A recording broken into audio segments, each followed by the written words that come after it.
राजापुर। तुलसीदास जी का जन्म 1543 को हुआ। 1543 संवत 1543 जन्म हुआ। तुलसीदास जी की माता का नाम हुलसी है और पिता का नाम आत्माराम दुबे। तुलसीदास जी का जब जन्म हुआ तो उनके माता और उनके पिता की जल्दी ही मृत्यु हो गई।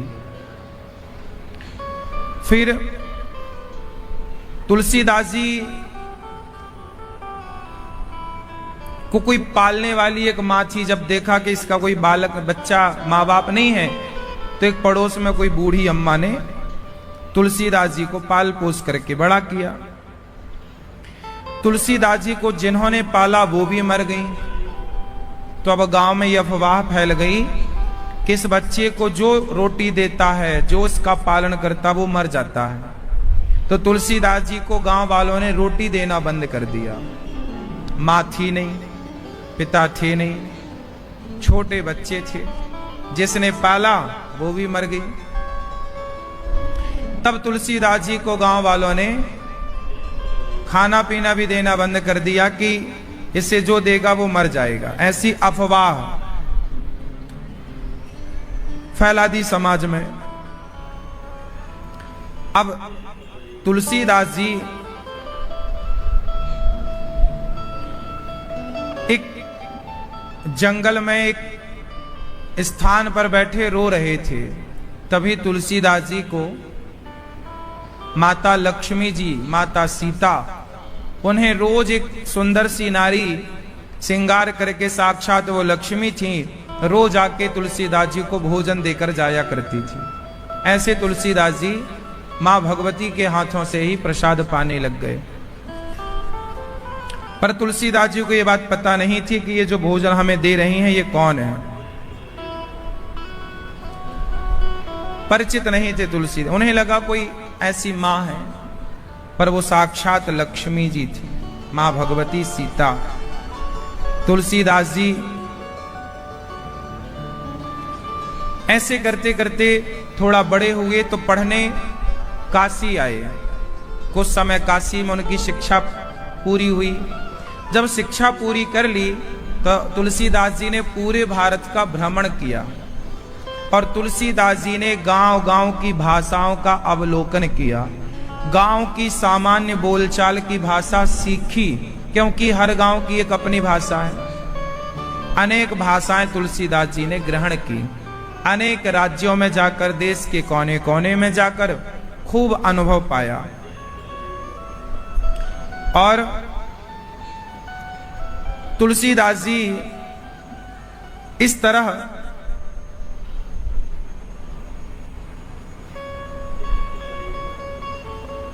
बड़े प्रेम से तुलसीदास जी अपने जीवन कार्यकाल को पूरा करने लग गए। कुछ लोग कहते हैं कि तुलसीदास जी का जन्म संवत 1554 को हुआ।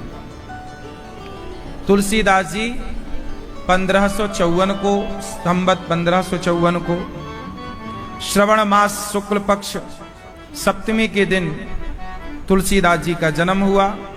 और यह प्रेम पूर्वक जब पैदा हुए थे तो राम बोला। इनके मुंह से क्या निकला? राम। तो नाम पड़ गया राम बोला। क्या नाम पड़ा? राम बोला। तुलसीदास जी ऐसे फिर पढ़ लिख कर अयोध्या जी गए और वहां इन्हें राम से अति प्रेम हुआ और राम का गुणगान तुलसीदास जी करने लग गए। तुलसीदास जी बहुत विद्वान थे। तुलसीदास जी का मन भगवान में ज्यादा लगता था। बचपन में किसी का प्यार मिला नहीं, फिर उनका विवाह हुआ। तुलसीदास जी का विवाह हुआ और तुलसीदास जी को जब पत्नी मिली तो वो बहुत प्यार करने वाली मिल गई। तुलसीदास जी को लगा वाह, ये होता है प्यार। माँ का प्यार मिला नहीं, पिता का प्यार मिला नहीं, किसी का प्यार नहीं मिला। तो तुलसीदास जी को पत्नी का प्यार मिला। अब वो पत्नी के प्रेम में मस्त थे। एक दिन क्या हुआ कि पत्नी पास के ही गांव की थी, उनकी मां की अकस्मात तबीयत बिगड़ गई। तो तुलसीदास जी की पत्नी को लेने भाई आ गया कि बहना, मां की तबीयत ज्यादा खराब है। पर तुलसीदास जी की पत्नी बोली कि मैं कैसे जाऊं, अभी पति आए नहीं। तुलसीदास जी कहीं बाहर गए रहे होंगे, आए नहीं। तो वो अपने पड़ोसन को कहकर चली गई कि बहन, मेरे पति आए तो बता देना कि मेरा भाई आया था, मां की तबीयत खराब है, तो मैं मां को देखने इमरजेंसी जा रही हूं। चली गई पत्नी तुलसीदास जी की। अब क्या हुआ, तुलसीदास जी कि जब पत्नी चली गई और तुलसीदास जी को पत्नी नहीं मिली घर में, तो पूछा कि भाई मेरी पत्नी कहां है।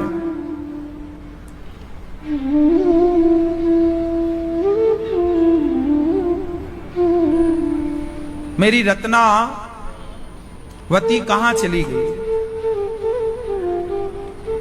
लोगों ने बताया कि आपकी पत्नी को आपके साले साहब आए थे, लेकर चले गए, मां की तबीयत खराब है, मतलब आपकी सास बीमार है। अब तुलसीदास जी से पड़ोसन ने कहा कल आ जाएंगे वो। पत्नी आज चली गई है पर कल आ जाएंगी। अब तुलसीदास जी बोले ठीक है। पत्नी कुछ बना के रख गई थी तो खा लिया तुलसीदास जी ने। अब खा लिया पर रात हुई तो करवट बदलने लगे तुलसीदास जी। पत्नी के बिना कैसे जी लगे, कभी इस करवट में कभी उस करवट में, किससे बात करें, कहां जाएं। तो तुलसीदास जी को लगा कोई बात नहीं, मेरी पत्नी का गांव पास में ही तो है, वो नहीं आ सकती तो क्या हुआ, हम जा सकते हैं। तो तुलसीदास जी रात को ही चल पड़े हैं। संयोग से वो बारिश का मौसम था, खूब पानी बरस रहा था। तुलसीदास जी अपनी पत्नी से मिलने गए। अच्छा, तुलसीदास जी बहुत प्यार करते थे अपनी पत्नी से, बहुत प्रेम था। किसी को प्रेम ना मिला हो जीवन में और उसे फिर कोई प्रेम करने वाला मिले तो अच्छा लगता है। माँ का प्यार मिला नहीं, बाप का नहीं मिला, समाज का नहीं मिला, पर पत्नी बढ़िया थी,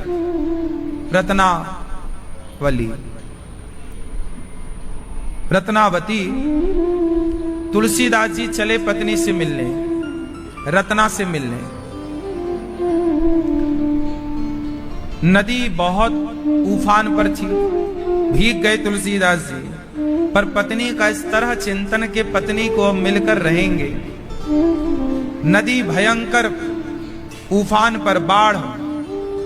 तुलसीदास जी अब रात के नदी पार कर रहे हैं। कहीं से कोई मुर्दा बहता हुआ आ रहा होगा कोई, तो मुर्दा पानी में तैरता है, मरने के बाद आदमी डूबता कहां है। वजन तो इस सांसों का है, सांसें गायब तो मुर्दा तैरने लग जाता, जब तक सांसें होती आदमी नीचे रहता है, हाँ या ना। अब मुर्दा को नाव। अच्छा, तुलसीदास जी को क्या लगा कि मेरी पत्नी ने मेरे लिए नाव की व्यवस्था की। मुर्दे पर चढ़ गए और ऐसे हाथ से पतवार मानकर पार हो गए। पत्नी के घर पहुंचे। पत्नी के घर में दरवाजा बंद, सब सो रहे। खटखटाए तो कोई खोले न, क्योंकि पानी अच्छा खासा बरस रहा था, आवाज गई ना। तो पीछे के दरवाजे से पीछे की तरफ गए तो पत्नी के कमरे में एक दिया जल रहा था। पहले के लोग दिया ही जलाते थे, तो दीपक जल रहा था। और संयोग देखिए कि पत्नी के कमरे में काला सांप घुस रहा था खिड़की से। कमरा ऊपर था। तुलसीदास जी ने सांप को रस्सी समझ लिया कि मेरी पत्नी को पता चल गया कि मैं आ रहा हूं। तो रस्सी डाल रखा मेरे लिए। सांप को रस्सी समझकर चढ़ गए। खिड़की के पास पहुंचे, दिया जल ही रहा था, पत्नी सो रही थी। खट खट खट आवाज लगाई, पत्नी ने खिड़की खोली, रात को कौन है यहाँ? खोली तो तुलसीदास जी। डर गई पत्नी, कौन? अच्छा मैं तुलसी हूं रत्ना। तुलसीदास जी अंदर आए, बोले आप अंदर कैसे आए? बोले रस्सी तुमने डाली। तुरंत देखा ये रस्सी नहीं सांप है, उसे बाहर गिराया सांप को। पत्नी को देखकर तुलसीदास जी ने कहा, रत्ना तुम बिना बताए चली आई, हम आ जाते तो हम ही तुम्हारे संग तुम्हारे घर आ जाते। आए और वो भी आधी रात को। अब लोगों को पता चलेगा कि आप आधी रात को हमसे मिलने आए हैं तो क्या समझेंगे लोग? तुलसीदास जी ने कहा, हमें लोगों की परवाह छोड़ी है, हम तो अपनी पत्नी से मिलने आए हैं। पत्नी से मिलने आए। पत्नी ने कहा, प्राणनाथ हमसे मिलने आए हो?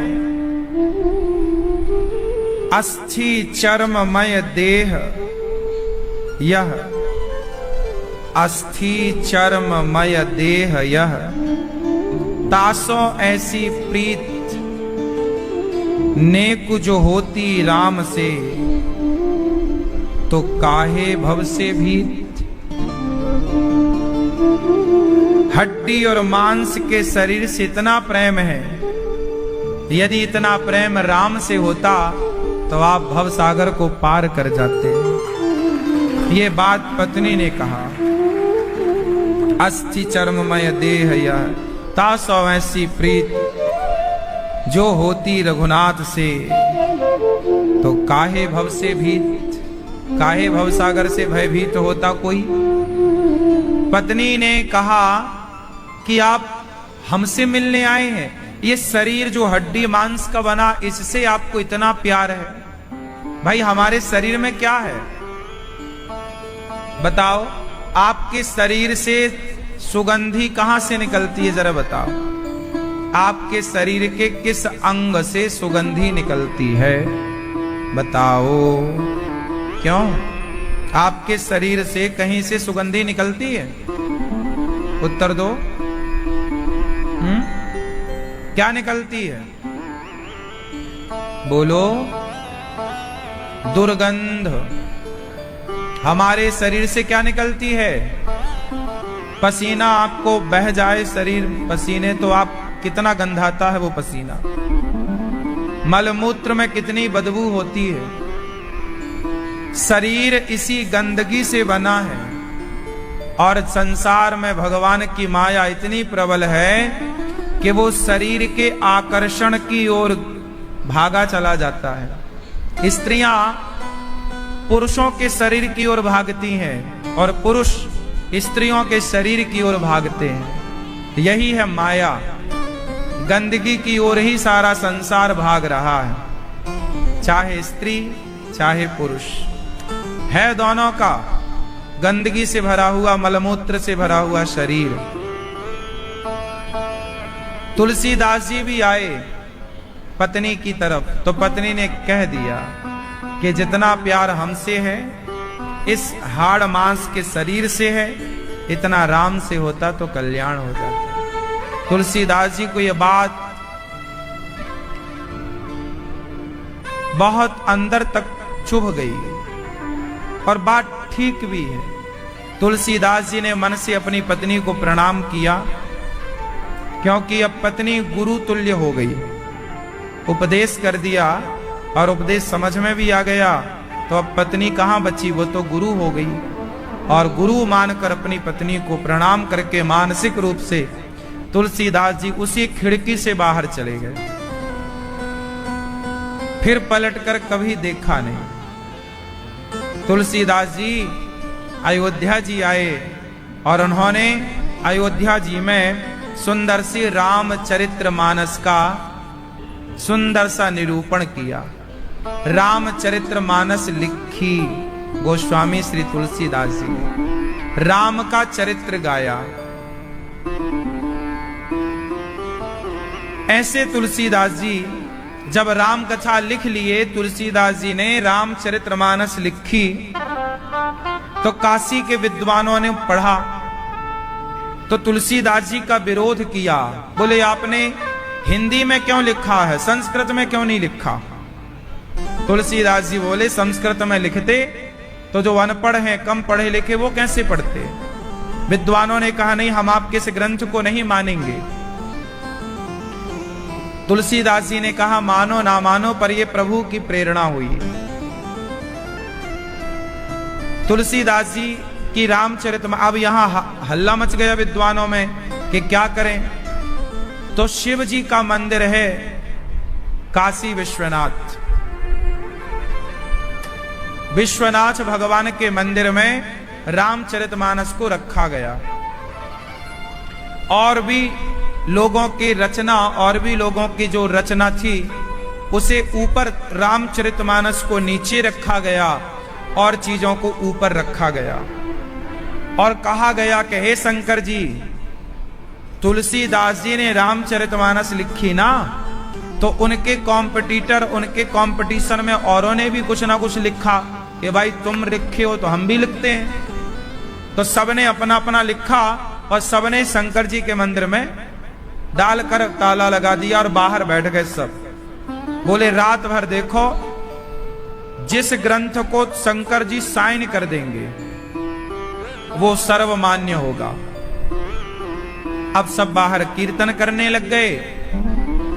तब भगवान शिव ने रामचरितमानस को निकाला, उसमें सत्यम शिवम सुंदरम लिखा और सबसे ऊपर रख दिया भगवान शंकर ने। मानस शिव जी के साइन, रचि महेश निज मानस राखा। रामचरितमानस के राइटर कौन है, लेखक कौन? तुलसीदास जी तो प्रकाशक हैं, रामचरितमानस के रचयिता तो साक्षात भगवान शंकर हैं। ये बात लिखी है, रचि महेश निज मानस राखा। शंकर जी ने रामचरितमानस लिखकर शंकर जी ने मन में रख ली थी। बाद में तुलसीदास जी को शिव जी की कृपा से वो बताते गए और तुलसीदास जी लिखते गए। शंकर जी कौन? हनुमान जी। हनुमान जी बताते गए और तुलसीदास जी लिखते गए। ये रामचरितमानस है साहब, पढ़ा करो। तुलसीदास जी को राम जी का साक्षात दर्शन हुआ था। रामचरितमानस को कहां से शुरू किया? वर्णानामर्थ संघाना। रामचरितमानस का पहला अक्षर है वाह। वाह ब्रह्म सूचक है। वाह अक्षर ब्रह्म सूचक है। तुलसीदास जी के भीतर ब्रह्म ही है, राम ही है, तो ब्रह्म सूचक अर्ची शब्द ही निकलेंगे। सरस्वती माँ को वंदना करते हैं तुलसीदास जी, शंकर जी की वंदना करते हैं तुलसीदास जी, सीता राम जी की वंदना करते, सारे पुराणों की वंदना करते हैं। सारे पुराणों का सार रामचरितमानस में। गीता का एक श्लोक है, मूक होहि वाचाल पंगु चढ़हि गिरिवर गहना, मूकम करोति वाचालम पंगुम लंघयते गिरिम, यत् कृपा तमहम वंदे परमानंदम माधवम। उसी का अर्थ गोस्वामी जी ने किया। मूक होहि वाचाल पंगु चढ़हि गिरिवर गहन, जासु कृपा सु दयाल द्रवहु सकल कलिमल दहन। मूक होहि वाचाल। अच्छा एक बात बताओ, जब भगवान कृपा करते हैं तो गूंगा भी बोलने लग जाता है, ये बात सही है कि गलत है?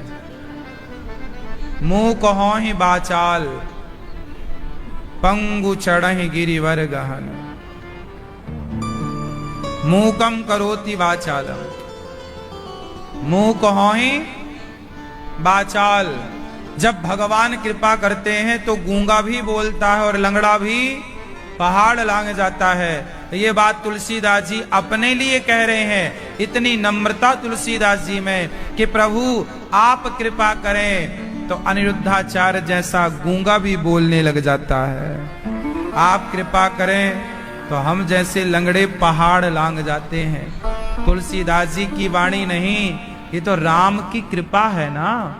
हम आज कुछ कह रहे हैं तो कोई हम थोड़ी कह रहे हैं, ये भगवान की कृपा कहलवा रही है, वरना हम क्या कह सकते हैं। आप कुछ कह रहे हैं तो कौन कह रहा है?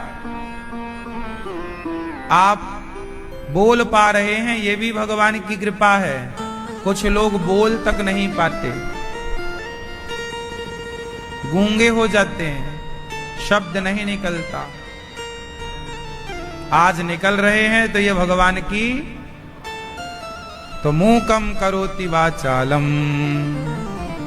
तुलसीदास जी कहते वंदऊ गुरु को वंदना कर रहे हैं तुलसीदास जी। किसको वंदना? गुरु जी को। गुरु जी के चरणों में बारंबार प्रणाम। गुरु के बिना ज्ञान नहीं मिलता। तुलसीदास जी पहली वंदना गुरु जी की।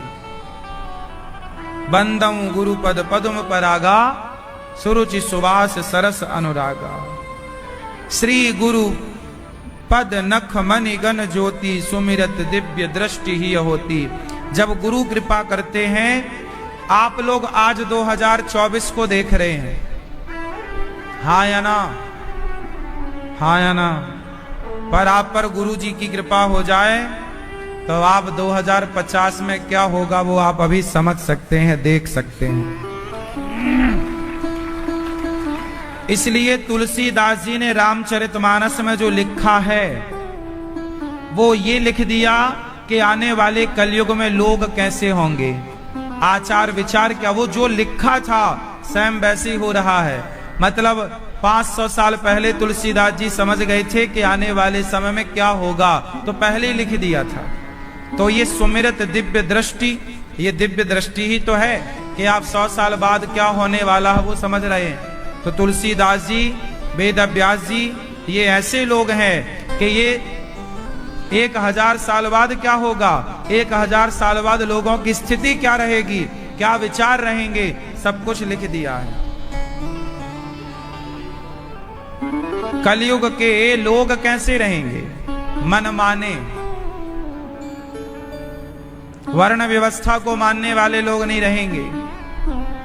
कलयुग में लोग मन माना आचरण करेंगे। मां नहीं मात पिता नहीं देवा, साधुन सन करवा वहीं सेवा।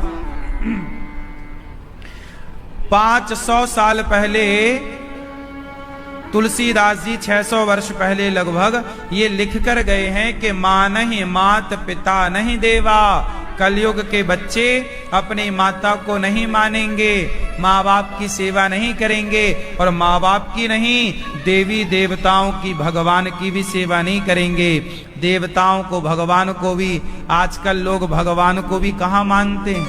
कुछ लोग कहते नहीं जी हम तो भगवान की पूजा वूजा नहीं करते, काम करते हैं, कर्म ही पूजा है, मन माना आचरण।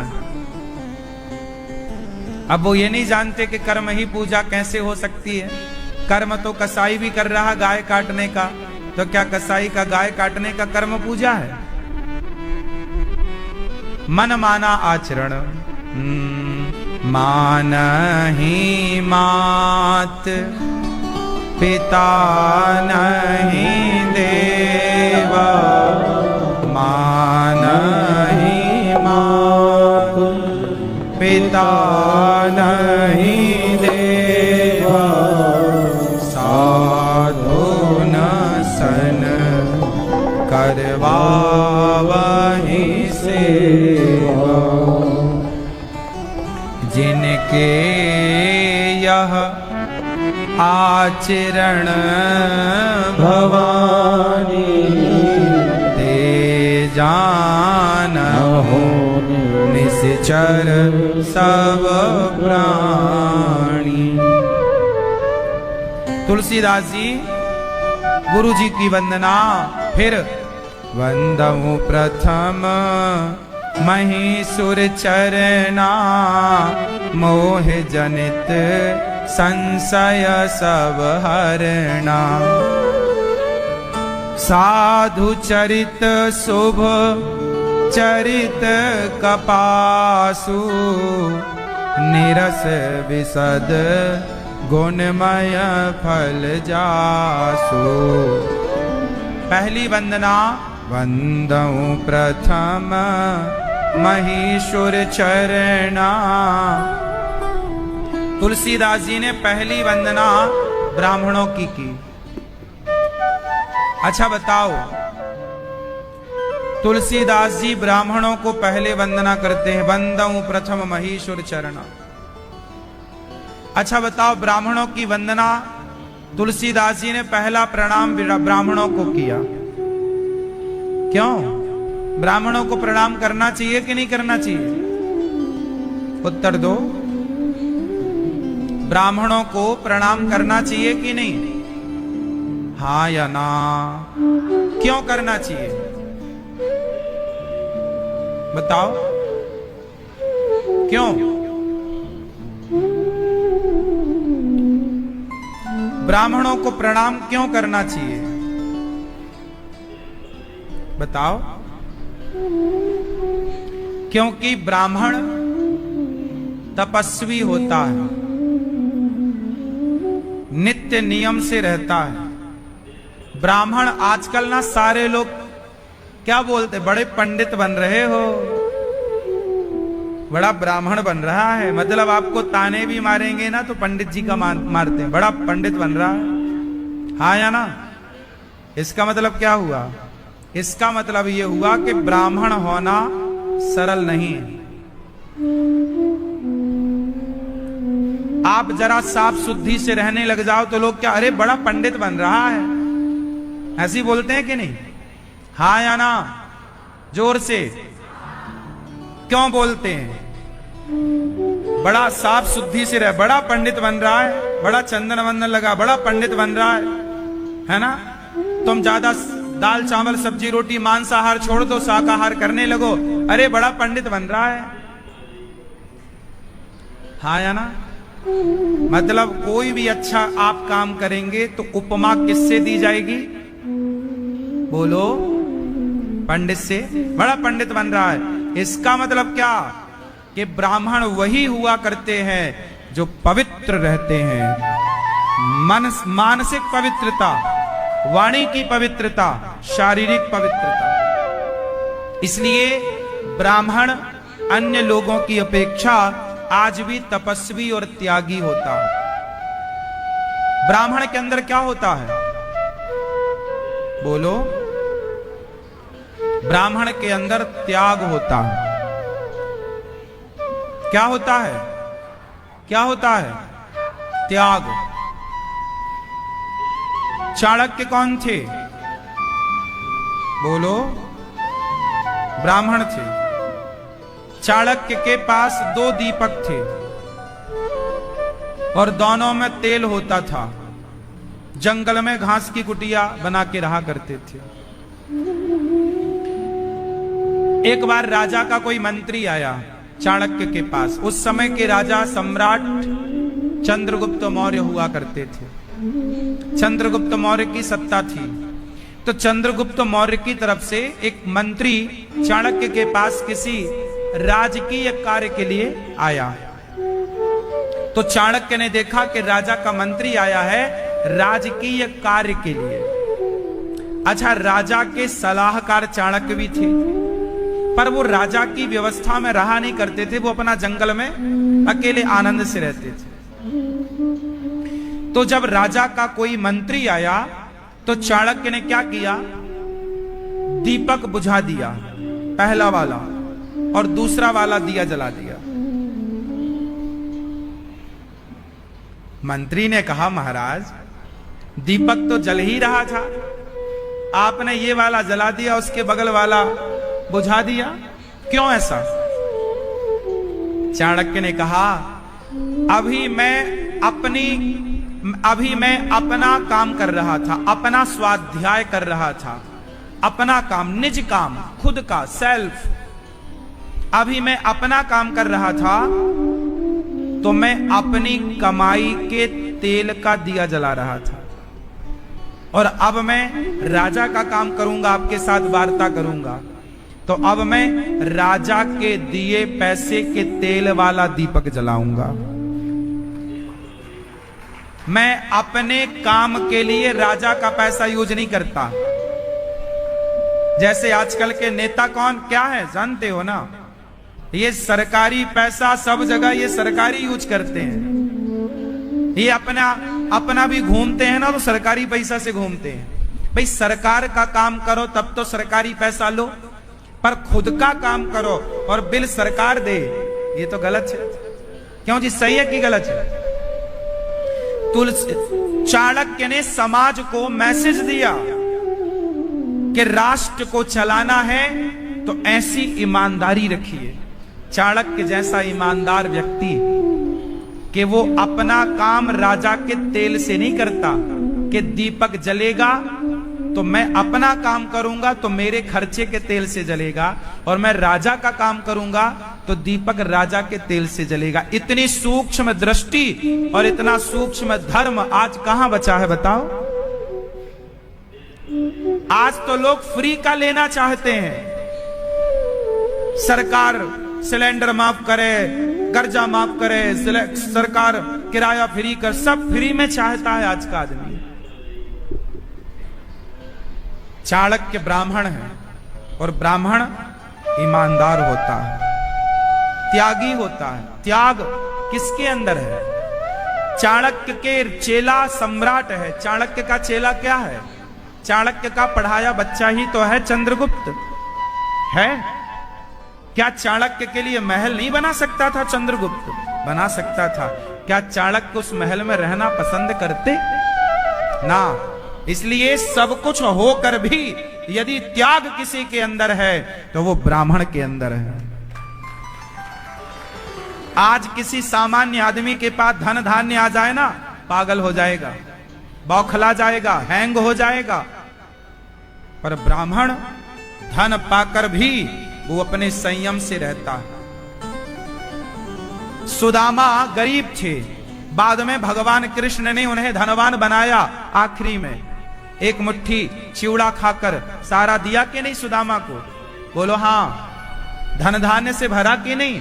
जब सुदामा को भगवान ने विश्वकर्मा को बोला कि जाओ सुदामा का महल बनाओ, तो सुदामा ने सुदामा की पत्नी मिली सुशीला, और सुशीला मां ने कहा कि मेरा घर बाद में बनाना, पहले मेरे गांव वालों का बनाओ। तब गांव वालों का घर बना, सोने का, सबको दिया। भगवान द्वारिकाधीश ने एक सुदामा के बल पर पूरे गांव को धनवान बनाया। और सुदामा जब वापस आए तो उन्होंने सोने घास की झोपड़ी छोड़कर गए थे, और आए तो महलों में सुदामा डर गए, प्रभु कहीं इस धन का मुझे घमंड ना आ जाए, ऐसी कृपा करो कि मैं आपको कभी भूलूं ना। पहले आप मुझे ये वचन दो कि प्रभु सदा मैं आपको याद रखूंगा, तब मैं इस महल में प्रवेश करूंगा। इतना धन पाकर भी सुदामा आखिरी सांस तक श्री कृष्ण को भुलाए नहीं, छोड़ा नहीं, भक्ति नहीं छोड़ी। वरना धन पाकर आदमी क्या से क्या हो जाता। तो ऐसा संयम, ऐसा त्याग ब्राह्मणों में सदा रहा है। आप लघु शंका जाते हो ना, सुसु, आपको बहुत जोर से सुसु आई हो, लघु शंका आई हो, तब आप जाते हैं और तुरंत शुरू हो जाती है आपकी सुसु। लेकिन आज भी ब्राह्मण, यहां तक कि मैं, जब हम लोगों को लघु शंका जाना होता है तो कितनी भी जोर की आई हो, सबसे पहले जनेऊ निकालकर उसे कान में लगाना होता है। जनेऊ निकालकर उसे क्या लगाना पड़ता? जनेऊ निकालो, फिर उसे कान में लगाओ, 3 बार घुमाओ, फिर आप लघु शंका करेंगे।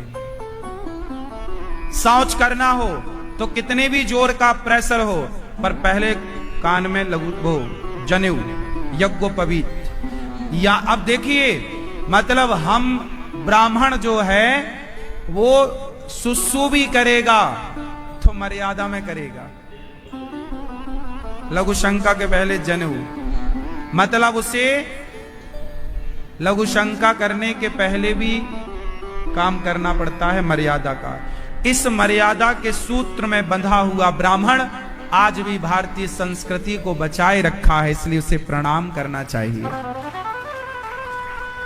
आज सारे भारत में आपने देखा होगा बहुत तेजी से ब्राह्मणों को लोग गालियां दे रहे हैं, हाँ या ना? आज सारे देश में एक हवा देखी आपने, लोग ब्राह्मणों को क्या कर रहे हैं? गालियां। अरे पंडितों ने ऐसा, आज कुछ भी होता है ना, लोग क्या, अरे पंडितों ने ऐसा कर दिया। लोगों को लगता है वेद पुराण किसने लिखे? बोले पंडितों ने लिख दिया वेद पुराण अपने हिसाब से।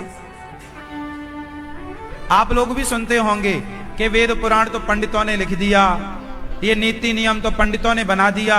अच्छा एक बात बताओ, यदि पंडितों ने बनाया होता तो राम जी कौन थे? बोलो, क्षत्रिय थे। कृष्ण जी कौन थे? यादव, यदुवंशी। यदि ब्राह्मणों ने ही वेद पुराण लिखे होते तो कृष्ण को क्षत्रिय, राम पंडित थे, कृष्ण पंडित थे, ब्राह्मण थे। मतलब एक ब्राह्मण पूजा किसकी करता है? बोलो, एक ब्राह्मण किसकी पूजा कर रहा है? राम की। और राम कौन है? क्षत्रिय। तो राम क्षत्रिय है ना। अच्छा, ब्राह्मणों का ब्राह्मण था रावण। रावण कौन था? ब्राह्मण।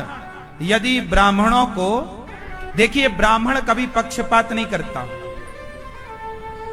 ब्राह्मण ने, भले रावण ब्राह्मण था लेकिन वो गलत था, तो ब्राह्मणों ने सदा से रावण को गलत ही कहा है, कभी उसे सही नहीं कहा। लेकिन आज कुछ लोग ये मेरी जाति का है इसलिए उसे सही कहने लगे, ये मेरी जाति का है। आप दबाव बना रहे हैं, आप ऐसा कह रहे हैं। आज जातवाद कितना हमारे देश में, हाँ या ना?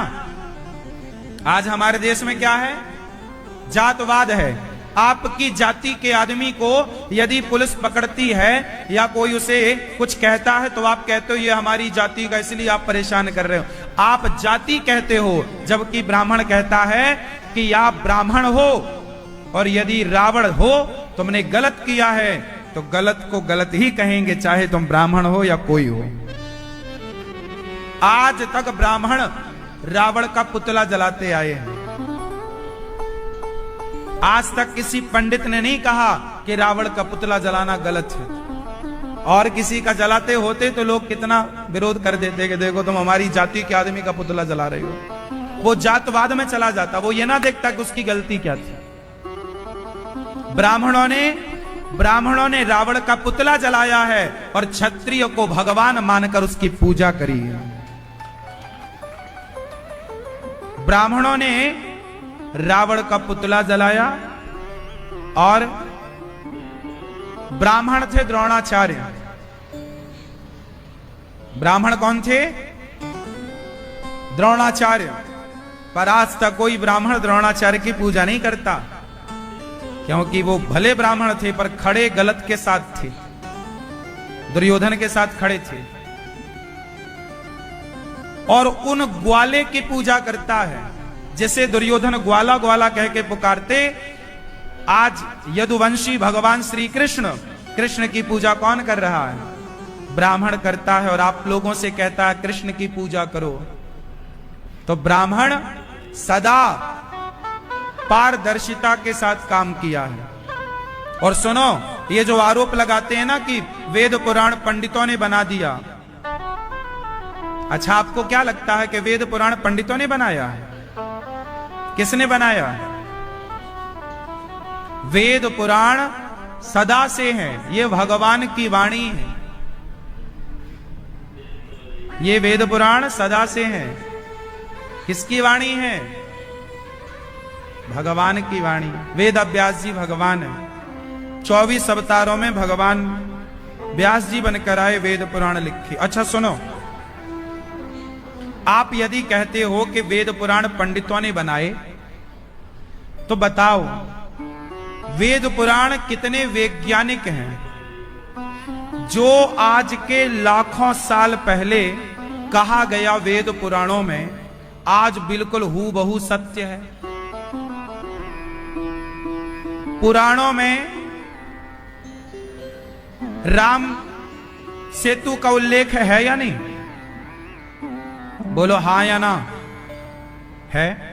तो राम सेतु 8 लाख साल पुराना है, और जो लिखा गया उसी जगह पर आज भी राम सेतु है। पुराण में लिखा गया था कि भगवान कृष्ण की द्वारिका पानी में डूब जाएगी। जब भगवान लीला पूरी करके जाएंगे तो आज डूबी हुई द्वारिका पानी में मिली कि नहीं? यदि ब्राह्मणों ने लिखा, कुछ लोग कहते हैं राम जी काल्पनिक हैं, कृष्ण जी काल्पनिक हैं। अच्छा बताओ, यदि काल्पनिक होते तो उनके होने के आज प्रमाण कैसे मिलते? द्वारिका पानी में कैसे मिली? राम सेतु कैसे मिला? अवशेष कैसे मिला? बोलो। तो ये जो कहने वाले हैं ये केवल समाज को भ्रमित कर रहे हैं। पंडितों ने कुछ नहीं लिखा, पंडितों ने तो केवल लिखा लिखाए का सही अर्थ समाज को पहुंचाया है, दिया ये ज्ञान। इसलिए आज भारत में सबसे कम जनसंख्या किसकी है? भारत में सबसे कम जनसंख्या किसकी है? ब्राह्मणों की। सबसे कम आबादी ब्राह्मणों की है। 2-4 गांव में एक ब्राह्मण मिलता है। सबसे ज्यादा आबादी किसकी है आप सबको पता है? सबसे कम आबादी वाला ब्राह्मण। और ब्राह्मण आपने सदा से देखा होगा, पंडित जी गांव के पूरे गांव में भीख मांगते थे। गांव में पंडित जी हुआ करते थे तो वो पूरे गांव में क्या करते थे? भिक्षा मांगते थे। मैं भी अपने गांव में इकलौता ब्राह्मण था। हमारे गांव में हम ही ब्राह्मण थे। पूरा गांव हमारा क्षत्रियों का गांव है। सारी समाज है, सब लोग हम प्यार से रहते हैं सब, लेकिन ब्राह्मण केवल हम एक ही घर के ब्राह्मण, हमारे पिताजी। और मैं बचपन में गांव में भीख मांगने जाता था तो सबके घर जाता था, सब लोग मुझे भिक्षा देते थे। कोई आटा देता था, कोई दाल देता था, कोई चावल देता था, सूपे में सुपड़े में सीधा। तो ये परंपरा रही है, ब्राह्मण भिक्षा मांगता था और आपकी रोटियां खाता था भोग लगाकर। ब्राह्मण ने कभी अपने आप को बड़ा नहीं कहा। ब्राह्मण तो भिखारी था। आपने जब भी कहानियां सुनी होंगी तो कहानियों में यह जरूर सुना होगा, एक गरीब ब्राह्मण था, एक अमीर ब्राह्मण था। यह कहानी कभी ना सुनी होगी आपने। ब्राह्मण सदा कैसा रहा है? बोलो जोर से। अच्छा बताओ, गरीब कौन होता है, ईमानदार या बेईमान? बोलो। ब्राह्मण सदा से गरीब क्यों रहा? अरे सदा से गरीब रहने का कारण था कि ब्राह्मण सदा ईमानदारी से जीता रहा। बेईमानी करता तो वो धन्ना सेठ ना हो जाता। इसका मतलब ये बिल्कुल नहीं है कि जो धन्ना सेठ है वो बेईमान है, इसका ये अर्थ ना मान लेना आप। लेकिन ब्राह्मण भीख मांगकर ही खुश था। ब्राह्मण तो भीख मांगकर खुश था। चोरी करनी होती ब्राह्मण को तो चोरी ना कर लेता, चोरी नहीं करता ब्राह्मण, भीख मांगता। और वो ब्राह्मण जो भीख मांगकर आपके रोटियों को खाकर रहा इस देश में, आज उस ब्राह्मण को लोग पानी पी पी कर गालियां दे रहे हैं। क्या बिगाड़ा ब्राह्मणों ने? अरे ब्राह्मणों ने हर समय चेताया, चाणक्य ने चेताया था नंद को, मान जा, आक्रांता घुस गए हैं इस देश में, खड़ा हो जा। चाणक्य ने केवल जगाया है, हाँ या ना? कितने ब्राह्मणों का इतिहास उठा लो, इस देश के लिए सबसे पहला फांसी के तख्ते पर चढ़ने वाला कौन था? वो मंगल पांडे ब्राह्मण था। जो फांसी के फंदे को चूम कर वतन के लिए शहीद हो गया, वो ब्राह्मण था।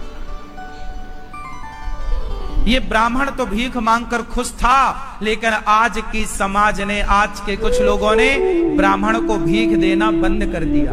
आज हम आपके घर भिक्षा मांगने आए ना, तो आप क्या कहोगे? पंडित जी कमा के खा नहीं सकते क्या? हट्टे कट्टे हो, कमा के खाओ। जब समाज ने भीख देना बंद कर दिया, तो फिर ब्राह्मणों को लगा कि भाई परिवार तो पालना है, भाई परिवार तो ब्राह्मण का भी है। तब फिर ब्राह्मणों को जब समाज ने कहा कि कमा के खा नहीं सकते, लोग भीख देना बंद कर दिए, तब ब्राह्मणों ने काम करना स्टार्ट किया। वरना पहले, आज के 100 साल पहले ब्राह्मणों का काम क्या था? चलो बताओ, आज के 100 साल पहले ब्राह्मणों का काम क्या था? भारत देश में क्या काम था? ब्राह्मणों का एक ही काम था, आप सबके बच्चों को पढ़ाना। पहले पढ़ाने लिखाने की जिम्मेदारी किसकी थी? राम जी पढ़ने कहां गए? वशिष्ठ जी के यहां, वशिष्ठ जी ब्राह्मण। कृष्ण जी पढ़ने कहां गए? सांदीपनी गुरु जी उज्जैन, सांदीपनी जी ब्राह्मण, गृहस्थ ब्राह्मण, पत्नी वाले हैं दोनों। सांदीपनी जी भी गृहस्थ हैं और वशिष्ठ जी भी गृहस्थ। पहले के ब्राह्मणों का, सुदामा जी का गुरुकुल था, बच्चे पढ़ाते थे सुदामा जी। पहले शिक्षा फ्री थी। बताओ, कर्ण को किसने पढ़ाया? बोलो, कर्ण को किसने पढ़ाया? परशुराम जी ने, परशुराम जी ब्राह्मण। अर्जुन को किसने पढ़ाया? अर्जुन को गुरु द्रोणाचार्य ने पढ़ाया, गुरु द्रोणाचार्य ब्राह्मण। पितामह भीष्म को किसने पढ़ाया? परशुराम जी ने, ब्राह्मण। चंद्रगुप्त मौर्य को किसने पढ़ाया? चाणक्य, ब्राह्मण। उठाओ इतिहास। पहले के जमाने में ब्राह्मणों का एक काम था, केवल पढ़ाना, और ब्राह्मण त्यागी था, भीख मांगता था, तो वो चोरी नहीं करता, फिर तुम्हारे बच्चों को ईमानदारी से वो पढ़ाता था। और आजकल जो पढ़ा रहे हैं, शराब पी पी कर, आज स्कूलों में जो जितने टीचर हैं, अधिकाधिक, सब नहीं, अधिकाधिक शराबी, शराब पीकर वो स्कूल चला रहे हैं, मांसाहारी हैं। जो मांसाहारी होगा, शराबी होगा, गंजेड़ी होगा, वो तुम्हारे बच्चों को क्या संस्कार देगा? इसलिए आज शिक्षा तो रही, संस्कार नहीं रहे। पहले ब्राह्मण खुद संस्कारी था, फिर संस्कारवान बच्चों को बनाता था। सारे समाज को पढ़ाने का ठेका इन्हीं ब्राह्मणों ने तुम्हारे बच्चों में संस्कार के बीज बोए थे। अब तुमने जब से ब्राह्मणों के पास भेजने बंद कर दिए, संतों के पास बच्चे भेजने बंद कर दिए, संस्कारहीन हो गए। अब तुम भेजते हो स्कूल, भेजो, स्कूल जाकर ही तुम्हारा बेटा शराब पीना सीखता है, सिगरेट पीना सीखता है और रिलेशन, लिव इन में रहना सीखता है। भगवान राम जिस गुरुकुल में पढ़े हैं, उसी गुरु को सुनो। ये जो भ्रांति फैलाई गई ना कि ब्राह्मण सबको नहीं पढ़ाते थे, सबको पढ़ाते थे। जिस गुरुकुल में राम पढ़े हैं, उसी गुरुकुल में निषाद राज भी पढ़े हैं। निषाद जंगली भील समाज से आते हैं, आज की भाषा में कहूं तो दलित। जिस स्कूल में, जिस गुरुकुल में दलित निषाद राज जी पढ़े हैं, उसी गुरुकुल में राम पढ़े हैं, और दोनों को पढ़ाने वाले वशिष्ठ जी। हाँ या ना? पढ़े हैं? अच्छा सुनो, श्री कृष्ण कौन थे? यादव थे। सुदामा जी ब्राह्मण थे। दोनों एक साथ पढ़े हैं कि नहीं? यदि ब्राह्मणों को ही पढ़ने का अधिकार था, तो श्री कृष्ण तो ब्राह्मण नहीं थे, फिर क्यों पढ़ाया सांदीपनी जी ने? इसका मतलब पहले भी सबको पढ़ने का अधिकार था। ये भ्रांति आपको फैलाई गई कि पहले सबको नहीं पढ़ाया गया। आपको ये भ्रांति फैलाई गई। ब्राह्मण थे और कृष्ण यादव हैं, यदुवंशी हैं, तो फिर यादव और ब्राह्मण एक साथ पढ़े ना, तो कहां भेद था ये बताओ। फिर ये भेद का जहर डालकर हम भारतीयों की एकता को बिगाड़ने का काम है या नहीं। हमारे यहां ब्राह्मण हो चाहे क्षत्रिय हो, चाहे वैश्य हो, चाहे शूद्र हो, हम सदा से चारों भाई भाई की तरह रहा करते हैं। ये जातवाद का जहर नेताओं ने घोला है, अंग्रेजों ने घोला है, मुगलों ने घोला है, वरना ये कोई जहर हमारे देश में नहीं था। बात समझ में आ रही है कि नहीं। तो ब्राह्मणों को प्रथम प्रणाम तुलसीदास जी ने किया। अच्छा ये बताओ,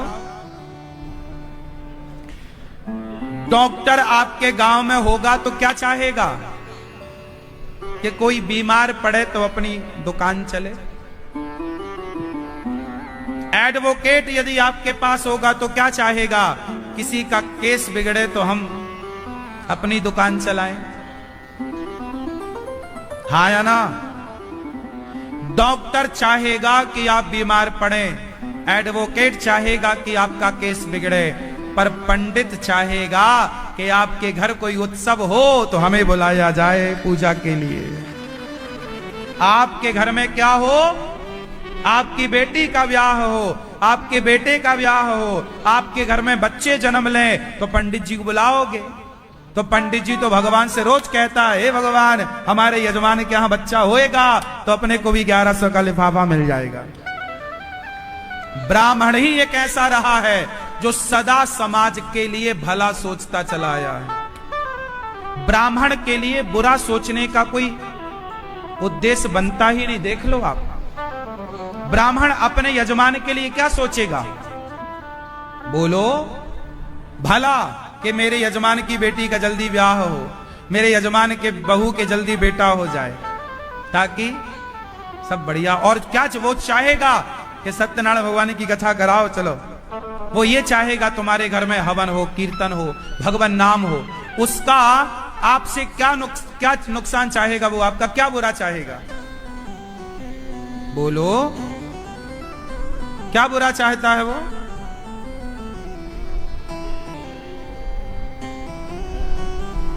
ब्राह्मण सदा से ही समाज का पोषक रहा है, शोषक नहीं रहा। उसने समाज का शोषण नहीं किया।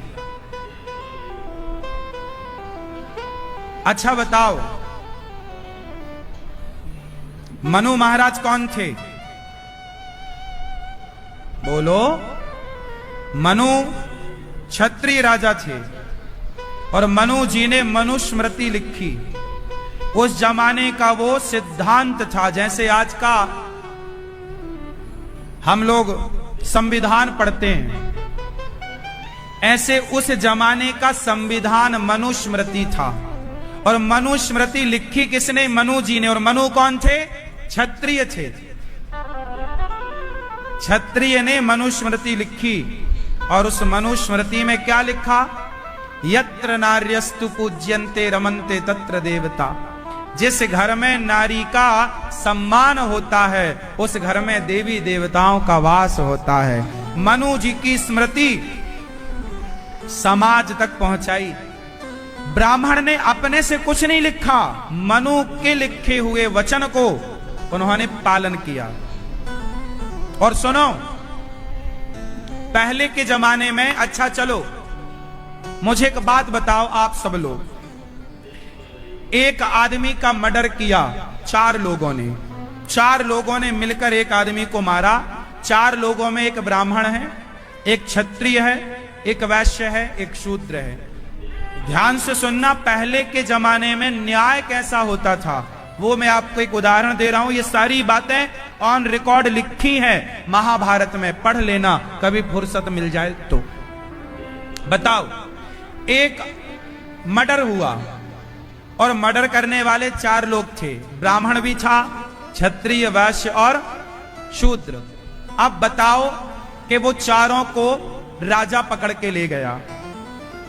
तो राजा से पूछा गया, न्याय करो, इन चारों ने मर्डर किया है, चारों को क्या दंड मिलना चाहिए? अब आप बताओ, चारों को एक सा दंड मिलना चाहिए कि अलग अलग? उत्तर दो जोर से, जोर से। एक सा।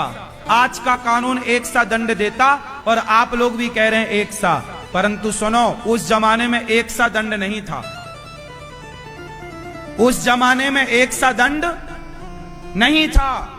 उस जमाने में दंड अलग अलग थे। एक ही अपराध था, चारों ने किया एक अपराध, लेकिन चारों का दंड अलग अलग था। सुनो कैसा दंड था। शूद्र को 5 साल की सजा होती थी। माना कि उदाहरण समझो, शूद्र को कितने साल की सजा? 5 साल। तुमने मर्डर किया है, 5 साल कारागार में रहो, चलो। और शूद्र से ज्यादा वैश्य को 10 साल की सजा। वैश्य से 5 साल ज्यादा 15 साल की सजा क्षत्रिय को, और सबसे ज्यादा सजा ब्राह्मण को 20 साल की सजा होती थी। ये मैं नहीं बोल रहा हूं, ऑन रिकॉर्ड ये सारी चीजें लिखी हैं, कभी पढ़ लिया करो। पहले एक ही अपराध होता था तो सबसे कम सजा शूद्रों को मिलती थी। क्यों? कारण था, बोले शूद्र है, इसे ज्यादा सजा ना दी जाए। वैश्य को ज्यादा सजा दी जाएगी, क्षत्रिय को और ज्यादा, और ब्राह्मण को सबसे ज्यादा। क्यों? क्योंकि ब्राह्मण, तुम वेद पुराण जानते हो, तुम्हें पता था कि हत्या करना गलत है, फिर तुमने जब पता था तो क्यों किया? इसलिए उन्हें तो पता नहीं था, लेकिन तुम्हें पता था तो तुमने जानकर पाप किया है, तुम्हें सजा सबसे ज्यादा मिलेगी। शूद्रों से 3 गुनी ज्यादा सजा ब्राह्मणों को मिलती थी। जो लोग कहते हैं ना कि ब्राह्मणों ने मनमानी किया, मनमाना नहीं, पहले के बताओ, इस भारत में राज्य ब्राह्मणों ने किया है या क्षत्रियों ने? बोलो, राजा कौन था, ब्राह्मण या क्षत्रिय? बोलो। तो क्षत्रियों की बात सदा ब्राह्मण मानता रहा है। क्षत्रिय राजा थे और राजा का जो आदेश था वो भगवान का आदेश था। क्षत्रिय कहा करते थे कि पंडित जी आपने गलत किया है तो आपको समाज में सबसे ज्यादा दंड दिया जाएगा। ये बात ऑन रिकॉर्ड है कि पहले ब्राह्मणों को दंड सबसे ज्यादा दिया जाता था। आज ना जाने कितने लोग ब्राह्मणों को गालियां देते हैं, अपमानित करते हैं। उनके त्याग, उनके तपस्या, उनके योगदान, उनका बलिदान कोई नहीं देखता। सब गालियां देते हैं, जिसको जो मनाए बोल दिया। आज कोई ब्राह्मण गरीब आपके घर भीख मांगने आ जाए तो आप भी तो जो मनाए बोल देते हो। आज भी जब आप अपनी बेटी का ब्याह करते हो तो आप बैंड पार्टी पर लाखों खर्च करते हो, खाने पीने में लाखों खर्च करते हो, टेंट में लाखों खर्च करते हो। लेकिन वो ब्राह्मण जब आपकी बेटी का ब्याह पढ़ने आता है और मंत्रोच्चार करके आपकी बेटी का ब्याह पढ़ता है तो आप उस ब्राह्मण को यदि 2000 5000 दक्षिणा देते हो तो आपको लगता है बहुत ले लिया पंडित जी ने, बहुत लूट लिया पंडित जी ने, लूट लिया। बैंड पार्टी में लाखों खर्च किया तब आप नहीं लुटे, खाने पीने में लाखों खर्च किया तब आप नहीं लुटे, जब आपने टेंट में लाखों खर्च किया तब आप नहीं लुटे।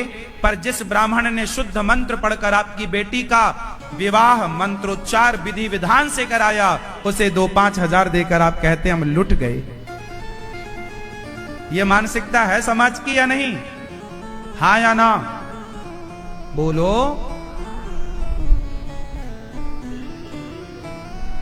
ये मानसिकता है। भाई ब्राह्मणों का काम है वेद पढ़ना, वेद पढ़ाना।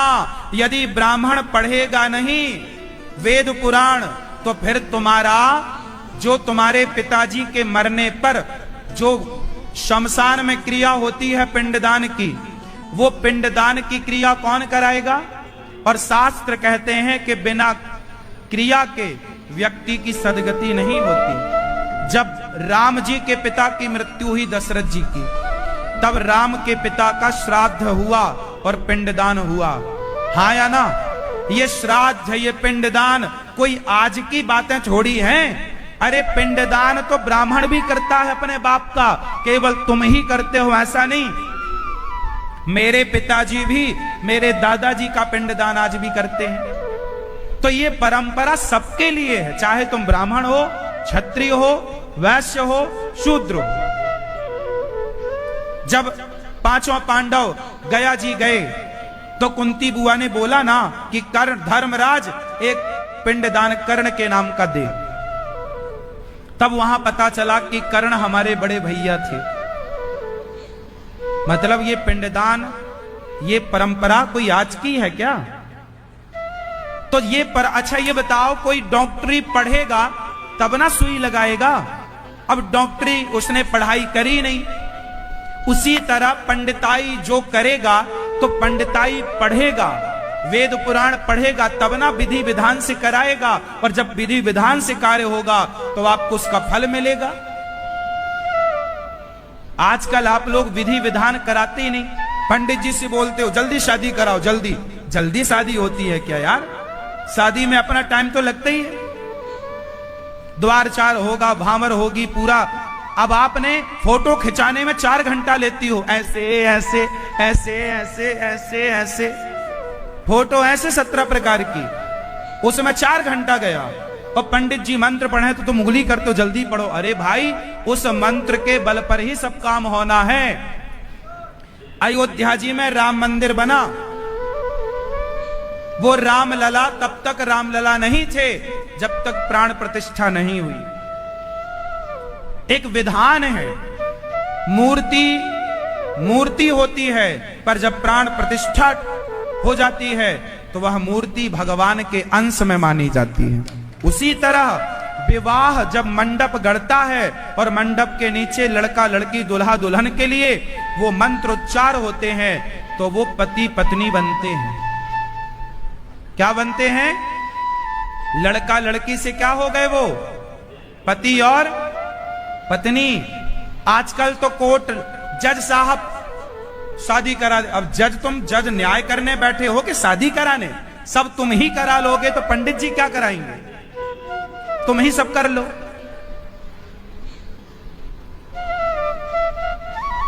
तलाक वो जज करा दें, शादी वो जज करा दें, सब वही करा रहे हैं। अरे विधि विधान नाम की कोई चीज है या नहीं? लेकिन आजकल विधि विधान से किसी को कोई मतलब नहीं। आप झोला छाप डॉक्टर के पास नहीं जाते। तो ये बताओ कि शादी कराने में ये जज साहब तो झोले छाप कहलाए ना भाई। शादी कराने के इनको कौन सा ज्ञान है? बताओ कौन सा मंत्र जानते हैं ये जज साहब? बुलवाओ एक मंत्र। तो जब बिना पढ़ा डॉक्टर झोला छाप कहलाएगा तो बिना पढ़ा पंडित भी तो ये जज जो करा रहे हैं शादी, ये भी तो झोला छाप कहलाए। फिर अब इन जजों की कराई शादी कितने दिन चलेगी? अब झोला छाप डॉक्टर का किया इलाज कैसा रहेगा? ऐसे ही है भाई, जिसका जो स्पेशलिस्ट है उसके पास ना जाना चाहिए। शादी ब्याह कौन कराएगा?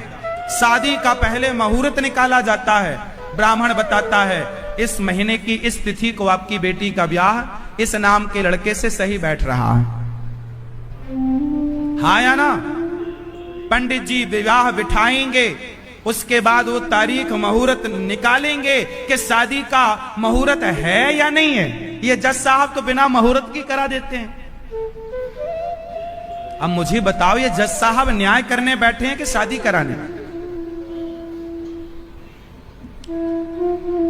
शादी कौन कराएगा साहब? ये शादी ब्याह कराने का कार्य किसका है ये बताओ। चलो आप, ब्राह्मण का है कि जज का है?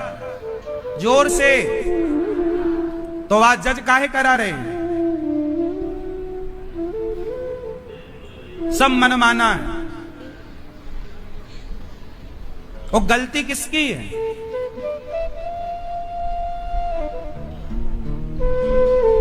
देखो एक बात बताऊं, आप मेरी बात मानो बिल्कुल मत मानो, हमें कोई दिक्कत नहीं, लेकिन जो नियम है, जो सिद्धांत हैं, जो मर्यादाएं हैं, वो मर्यादा की रेखाओं का उल्लंघन ना करो, बहुत हानि हो जाएगी, बहुत नुकसान, ज्यादा होशियार ना बनो।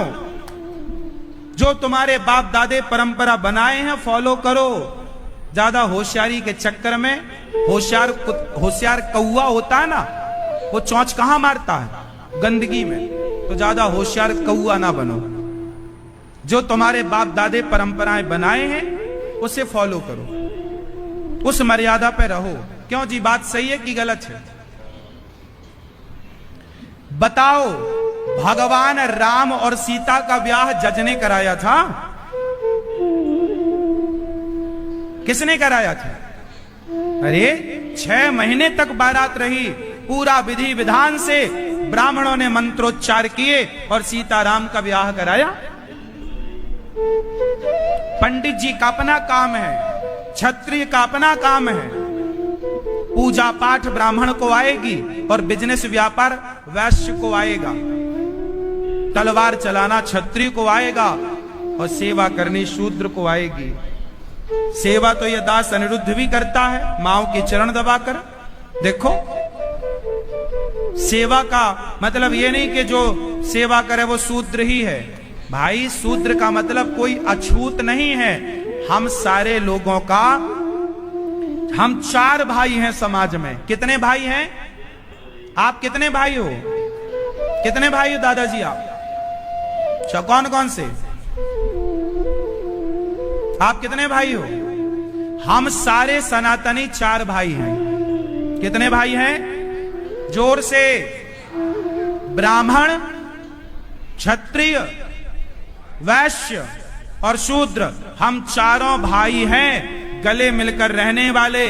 जब तक हम संगठित थे, कोई हमारे देश की तरफ आंख ना उठा सका, और जैसे ही हम जातवाद में बटे तो मुगल आए और अंग्रेजों ने गुलामी, हम गुलाम बन गए। 700 साल तक भारत गुलाम रहा। क्यों? क्योंकि तुम आपस में लड़ते रहे, ब्राह्मण, क्षत्रिय, वैश्य, शूद्र। चाणक्य कोई अपमानित करके निकाल दिया था। चाणक्य ने कहा, मैं शिखा तब बांधूंगा जब इस नंद का नाश कर दूंगा। इतिहास ऑन रिकॉर्ड है, पढ़ा करो अपने इतिहास को। गालियां देने से काम ना होगा। ये बच्चों को व्हाट्सएप फेसबुक से दूर करके अपना भारत का इतिहास, प्राचीन संतों का चरित्र, ऋषियों का चरित्र बताओ। राजाओं के बारे में, पुराने राजा, पुराना परंपरा क्या थी भारत की, सिखाओ।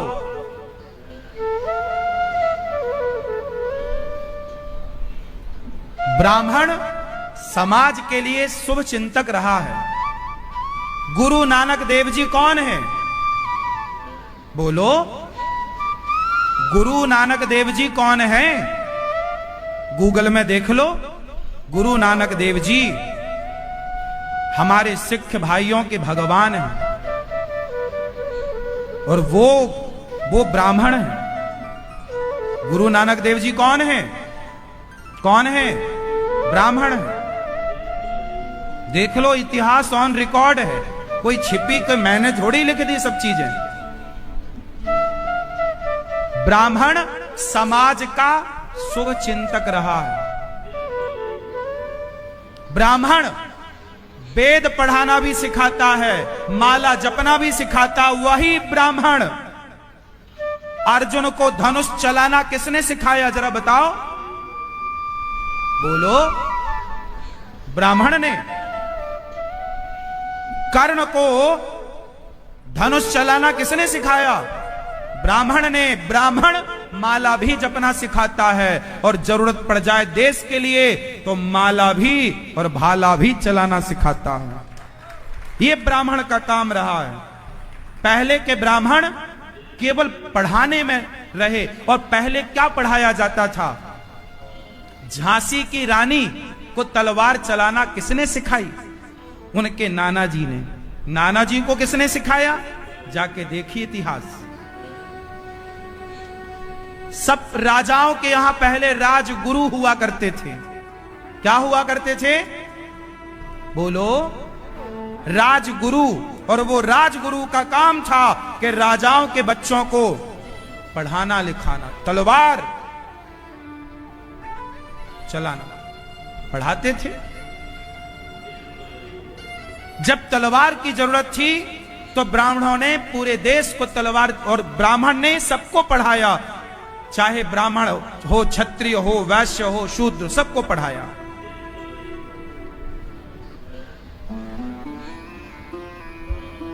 कोई भेद नहीं था।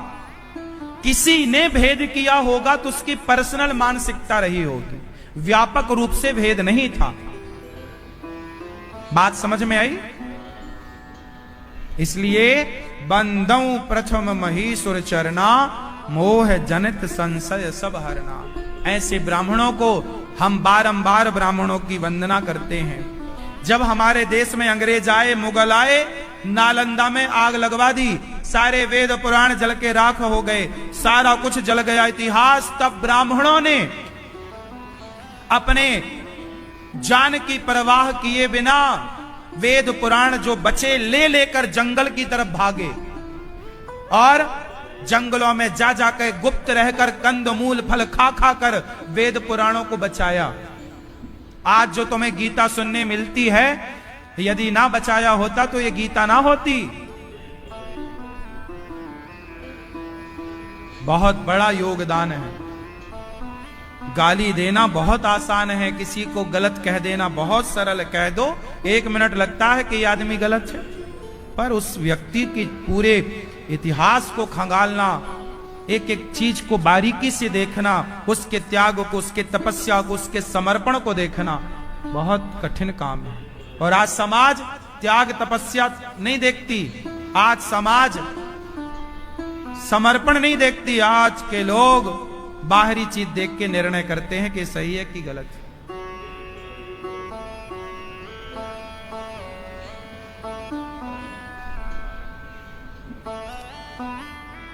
बाल्मीकि नारद घट जोनी, निज निज मुखनि कही निज होनी। जलचर थलचर नभचर नाना, जे जड़ चेतन जीव जहाना। भी देखो, हमारे भारत में गुरु परंपरा थी ना, गुरुकुल परंपरा मुगलों ने नष्ट कर दी। ये दास अनिरुद्ध ने उसी गुरु परंपरा को, गुरुकुल की परंपरा को पुनर्जीवित करने का प्रयास किया। और आज मुझे खुशी इस बात की है कि गौरी गोपाल गुरुकुल में 125 से अधिक बच्चे पढ़ करके वेद पुराणों की शिक्षा निःशुल्क ग्रहण कर रहे हैं।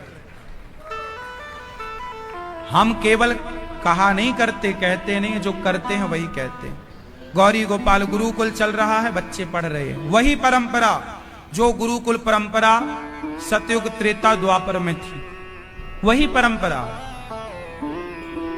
वैसा तो नहीं है, पर जैसा है वैसा तो है ही। आज की युग के हिसाब से जैसा है। आप ये देख रहे हैं टीवी पे, ये बच्चों की पहली 1 क्लास है, अभी ऐसी 2 क्लास और हैं। 125 से अधिक बच्चे हैं, और मैं कह रहा हूं कि 125 से अधिक बच्चे हैं तो आप जाकर गिन सकते हो, आपको 125 से अधिक ही मिलेंगे। ऐसा नहीं कि हम रखें 4 बच्चे और बताएं 100, नहीं, जितने हैं उतनी बता रहे हैं आपको। यहां गौरी गोपाल गुरुकुल चलता है, बच्चे पढ़ते हैं निःशुल्क। क्या पढ़ते हैं? वेद पुराण, भारतीय दर्शन, जो पढ़ना चाहिए वो पढ़ते। तो यहां बिनु सत्संग, गोस्वामी जी लिख रहे हैं, बिनु सत्संग विवेक न होई, 60 सुध रही सत्संगति पाई।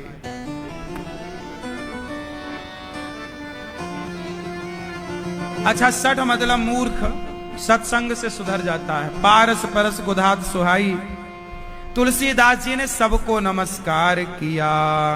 जड़ चेतन गुण दोषमय, विश्व कीन करतार। संत हंस गुण गाहि पय, परिहरि वारि विकार। जड़ चेतन गुण दोषमय, विश्व कीन करतार। संत हंस गुण गाहि पय, परिहरि वारि सब में कोई ना कोई विकार है, पर जब भगवान से जुड़ता है तो सब अच्छा हो जाता है। जड़ चेतन जग जीव जत सकल राम मैं जान, बंदहूं सबके पद कमल सदा जोरि जुग पान।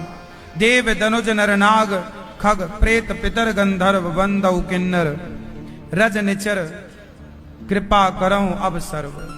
सिया राम मैं सब जग जानी, करहूं प्रणाम जोरि जुग पानी। तुलसीदास जी सबको नमस्कार करते हैं, सब में भगवान को देखते हैं।